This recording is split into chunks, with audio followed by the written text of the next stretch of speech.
Chevella MP అభ్యర్థిగా బరిలోకి దిగుతున్నారని గడ్డం రంజిత్ రెడ్డి స్పష్టం చేశారు. చేవెళ్ల పార్లమెంట్ రివ్యూ నేపథ్యంలో గెలుపే లక్ష్యంగా పనిచేయాలని కేటీఆర్ దిశానిర్దేశం చేశారని ఎంపీ పేర్కొన్నారు.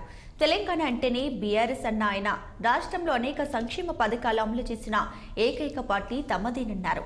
చేవెళ్ల పార్లమెంట్లో గులాబీ పార్టీకి అసెంబ్లీ ఎన్నికల్లో వచ్చిన 1,09,000 మెజారిటీ కంటే ఎక్కువగా వస్తుందని పేర్కొన్నారు.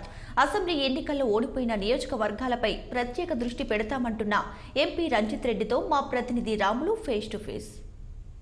పార్టీ వర్కింగ్ ప్రెసిడెంట్ కేటీఆర్ అధ్యక్షతన చేవెళ్ల పార్లమెంటు నియోజకవర్గ స్థాయి ఎమ్మెల్యేలు మాజీ ఎమ్మెల్యేల మీటింగ్ జరిగింది. ఈ సమావేశంలో ప్రస్తుత చేవెళ్ల ఎంపీ రంజిత్ రెడ్డి కూడా పాల్గొన్నారు. అసలు ఏం చర్చించారు, దేని మీద ఆ మీటింగ్లో చర్చించారో మనతో మాట్లాడడానికి చేవెళ్ల ఎంపీ రంజిత్ రెడ్డి ఉన్నారు. సార్ చెప్పండి. నమస్తే. ఈరోజు అసలు మీటింగ్ ఏం జరిగింది? చేవెళ్ల పార్లమెంట్ కాన్స్టిట్యున్సీలో రాబోయే రోజులు ఎలక్షన్స్ ఉన్నాయి కాబట్టి మా వర్కింగ్ ప్రెసిడెంట్ కేటీఆర్ గారు, మా మాజీ మంత్రివర్యులు సబితా ఇంద్రారెడ్డి గారు, పట్నం మహేందర్ రెడ్డి గారి సమక్షంలో సీనియర్ నాయకులు మా ఎమ్మెల్యేలు అరకెపూడి గాంధీ గారు, ప్రకాష్ గౌడ్ గారు, కాళే యాదవ్ గారు, మాజీ ఎమ్మెల్యేలు మహేష్ రెడ్డి గారు, డాక్టర్ మెతుకు ఆనంద్ గారి సమక్షంలో రాబోయే రోజుల్లో చేవెళ్ల పార్లమెంట్ కాన్స్టిట్యున్సీలో మన కార్యాచరణ ఎలా ఉంటుంది, ముందుకు ఎలా తీసుకుపోదాం, కార్యకర్తలు నిజంగా మొన్న 3 కాన్స్టిట్యున్సీలు ఓడిపోయాం కాబట్టి వాళ్ళు డిమోరలైజ్ అయి ఉన్నారు. వాళ్ళని కూర్చోబెట్టి రాబోయే రోజుల్లో మళ్ళీ మనమే పవర్లోకి వస్తున్నామని చెప్పి కాన్ఫిడెన్స్ బూస్ట్ చేసి ఏదైతే సింపతి ఫ్యాక్టర్ ఉందో, మేము ఓడిపోయిన చాలా తక్కువ వ్యత్యాసంతో ఓడిపోయినాం. ఆ 3 ఓడిపోయిన కాన్స్టిట్యున్సీలో మొత్తం 40,000 ఓట్ల డిఫరెన్స్ ఉంది కాంగ్రెస్కు మాకు.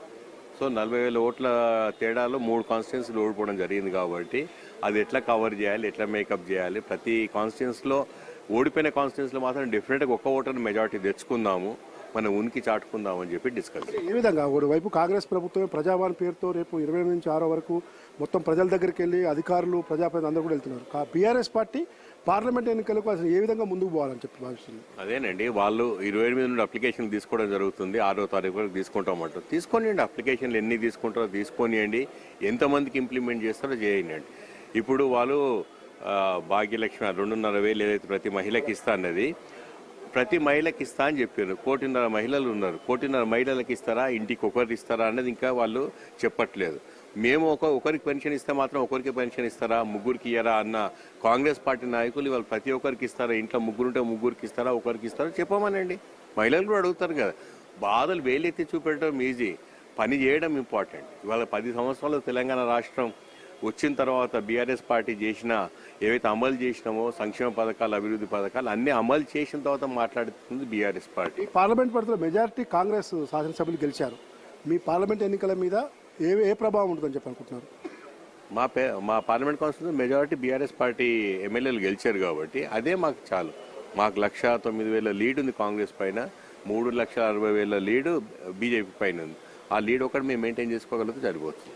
ఎక్కువ మంది కాంగ్రెస్లోకి బీఆర్ఎస్ ఎమ్మెల్యే వెళ్తారు, పార్లమెంట్ ఎన్నికల్లోపు ఆ ప్రక్రియ జరుగుతుందని చెప్పి ప్రచారం ఉంది. దీని విధంగా మీరు వాళ్ళ చుక్కలు చూస్తూనే ఉంటారు. గత సంవత్సరాల కొద్ది ఇదే మాట్లాడుతుంది. కాంగ్రెస్ పార్టీ వాళ్ళని, బీజేపీ పార్టీ అయినా మాకు బీఆర్ఎస్ పార్టీ నాయకులు అందరూ వస్తారు. ఇప్పటివరకు ఒకరు కూడా పోలేదు. ఎందుకు పోరు అంటే ఇక్కడ మేము చేసిన పని మా ఎంత బలంగా ఉందో తెలంగాణ రాష్ట్రంలో అందరికీ తెలుసు. ఒక్క ఎలక్షన్ ఓడిపోతే ఇన్ని మాటలు మాట్లాడుతున్నారు మా సోదరులందరూ. వాళ్ళు ఎన్ని ఎలక్షన్లు ఓడిపోయినారు, ఎన్ని కాన్స్టిట్యున్సీలో వాళ్ళకి డిపాజిట్ దక్కలేదు కాంగ్రెస్ పార్టీలో, అయినా వాళ్ళు వచ్చారు కదా. మేము ఓడిపోయింది ఒక 1.85% వ్యత్యాసంతో ఓడిపోయాను. అటు కేంద్రంలో నరేంద్ర మోడీ ప్రధానమంత్రి ఉన్నాడు. దానికి వ్యతిరేకంగా ఇండియా కూటమి కాంగ్రెస్ ఆధ్వర్యంలో అధికారం కోసం ప్రయత్నం చేస్తుంది. ఈ రెండింటిలో బీఆర్ఎస్ పార్టీ లేదు. ఏ ఎజెండాతో పార్లమెంట్ ఎన్నికల్లో ముందుకు పోతారు? మీరు ఆ ఇద్దరిని అడగండి, కాంగ్రెస్ పార్టీ బీజేపీ ఇద్దరు ఏమడుగుతారు, మీకు అపోనెంట్స్ ఎవరంటే బీఆర్ఎస్ అంటారు. ఎందుకంటారని వాళ్ళని అడగండి, అప్పుడు తెలుస్తుంది. ఎందుకంటే డెఫినెట్గా మేమే స్ట్రాంగ్ పార్టీ అని చెప్పి అందరికీ తెలుసు, దేశం మొత్తం తెలుసు తెలంగాణ రాష్ట్రంలో బీఆర్ఎస్ పార్టీ స్ట్రాంగ్ అని. సో మొత్తం మీద అటు ఇండియా బీజేపీ కూటములకి ప్రధాన ప్రతిపక్షం బీఆర్ఎస్ పార్టీ అవుతుంది. అదేవిధంగా వచ్చే పార్లమెంట్ ఎన్నికల్లో ఖచ్చితంగా గెలిచిన ఎమ్మెల్యేను, ఓడిపోయిన ఎమ్మెల్యే అందరం కలుపుకొని ముందుకు పోతారని చెప్పి ఆ దిశగా ఈ సమావేశాలు జరుగుతున్నాయని చెప్పి రంజిత్ రెడ్డి చెప్తున్నారు. సాయి కృష్ణతో రాములు, 6 టీవీ న్యూస్, తెలంగాణ భవన్.